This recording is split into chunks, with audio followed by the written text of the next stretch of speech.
Hello everyone and welcome back to the channel. Today's overview is going to be a guide on the Pistoleer. To make your Pistoleer, simply go to Warrior, Guardian, and for trait, scroll all the way down near the bottom and find the Pistoleer one. Before we start this video though, I have to ask you one question. Do you feel lucky, punk? Well, do ya? Okay, I'm sorry, I had to do it. Let's move on. The Pistoleer is an extremely badass class. I mean, this is a warrior walking around with a handgun blasting mobs in the face. It doesn't really get better than this. As the name would suggest, the Pistoleer is a completely ranged class, and what he lacks in physical combat will be made up for in raw firepower.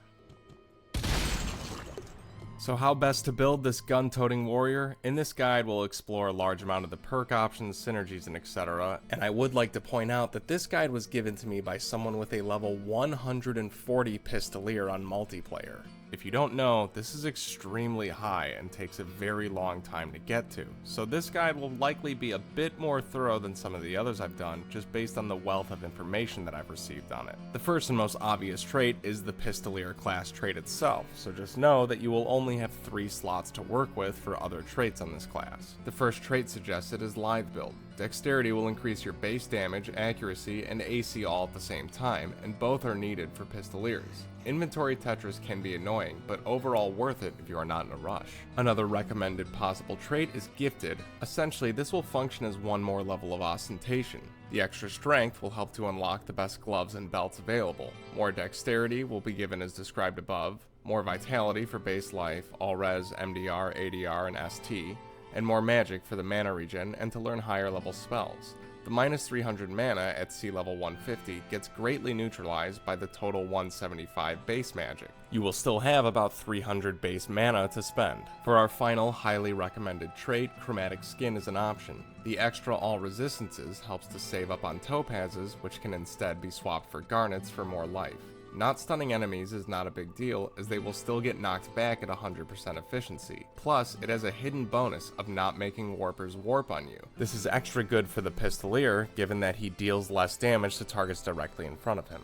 Next, I'll mention some traits that get honorable mentions, though these are not recommended as the top traits by this player. Domesticated and Blue Blood can be taken for fast progression for manageable penalties. Attributes can also be gained by farming elixirs, shrines, and quests. Something like Giant could also be an option, more life and a higher vitality boosted defense, but exclusive with the live build unfortunately, and the main purpose of a ranged character is to deal more damage, not the tank.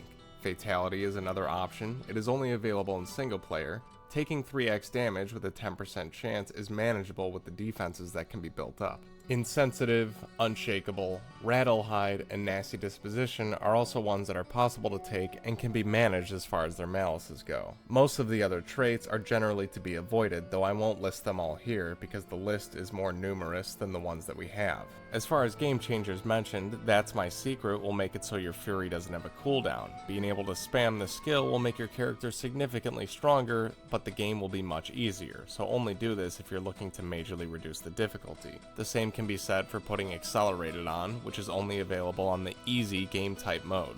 Next, we'll take a look at perks and synergies. As for most classes, ostentation is a goal for the Pistoleer, though you should know that you should only put as much into Swift Learner and Obsession as is required to get the 1 point that you'll get starting at 60 and every 10 levels after that. So, up until level 60, you'll only want 5 into Swift Learner and 2 to Obsession to get the first point at 60, and then increase it every 10 levels after that until you get to the final point at 90. Getting Gain Dexterity 10 out of 10 is also recommended. This will give you a 2 out of 2 Grace synergy later on, plus even more AC, base damage, and 2 hit. Less Ambers will be needed, which allows you to sub in more Garnets. 3 points into Willpower is also suggested. This will set you up for the Fatal Impact synergy, as well as give you 30 additional mana to counter the Gifted penalty. 20 points can also be put into Toughness, Steel Skin, and Ironclad, as these will greatly increase your survivability and set you up for the Strength and Honor synergy. Maxing Expert Killer as well as Slayer will give you a large bonus to your critical damage as well as critical hit chance. Next, we'll move on to what I've been told is the bread and butter perk for Pistoleer. 20 points into Marksman will set you up for 5 out of 5 better critical synergy, and it will also give you 25% total damage per each tile of distance from the target. This is the main reason why we need to overstack accuracy as a Pistoleer, as this is the perk that allows the Pistoleer to rival archers in terms of damage output, but only when the circumstances, i.e. the space you have to work with, allows. The second most important perk for the Pistoleer is 10 out of 10 piercing bullets. This will also increase your better critical synergy.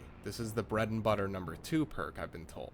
It has an 80% chance to pierce at max. This is really useful not just against multiple layers of enemies, but also against single targets. Together with knockback, the target sometimes will get chain hit and chain knocked by the same projectiles, which improves crowd control and damage taken. An honorable mention can also be given to awareness. This is something you want to take on basically all classes, as seeing trapped objects is very useful. And then finally, augmented healing can be useful. With 3x life healed, you can save a lot on potions and greatly also help teammates if you're playing MP to stay alive as well. Also, an alternate route exists if you don't want to do 10 out of 10 gain dexterity and 1 awareness or the augmented healing. You can do 8 points into unstoppable for 4 out of 4 auxiliary armor synergy, 2 into focus, and 1 into gain magic for 1 out of 10 awakening, though these are just some options. Another possible route is to go 25 into overdraw and 14 into stopping power. This will unlock the gun down synergy.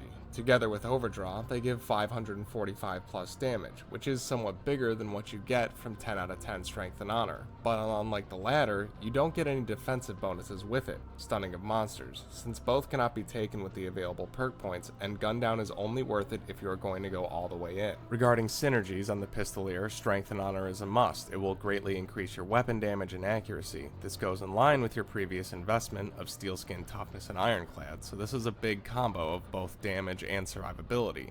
Fatal impacts will go in line with your Slayer and willpower investment to give you better critical damage and accuracy. Better criticals is also a good synergy to aim for, and the marksman and piercing bullets perks that are required to get into it are definitely good points to have anyways. Stacking on top of this, the final most recommended synergy is ostentation, which you would previously have invested for with Swift Learner and Obsession. An honorable mention goes to auxiliary armor, which will give you a large percent chance to evade 75% of incoming damage. 1 point into sapience and 1 point into awakening can also be a route that you take, as well as 7 out of 7 gun down, which is not pictured here. Next, we'll take a bit of a look at gearing for the Pistoleer. As far as weapons are concerned, you want large percent weapon damage. Multi-shot is very good, as well as things with faster and fastest attack. Knockback is also extremely good for keeping enemies at a distance and unable to close on you. Aiming for resistances on gear is also typically a safe bet, given that they are a very important defensive layer for the Pistoleer. Also, DFE should not be neglected. It can add up to be a lot of damage minus per enemy hit. The true essentials of gearing a Pistoleer are attack speed, multi-shot, knockback, elemental resistances, and armor penetration.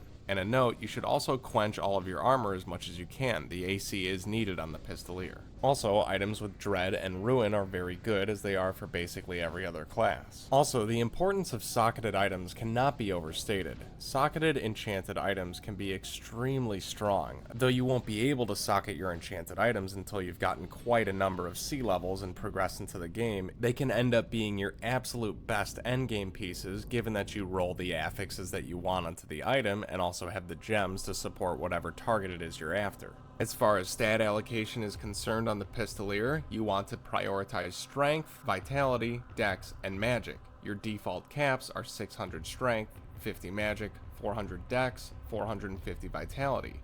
Distributing your points should go in a 3-0-2-2 per every 7 points of attribute allocation. Invest into magic only when all others are maxed. Regarding defensive layers for the Pistoleer is quite simple. You want to prioritize resistances, then DFE, AC, ADR, MDR, and life in that order, though there is probably some room for experimentation and interchangeability between these. This is what the veteran player recommended to me.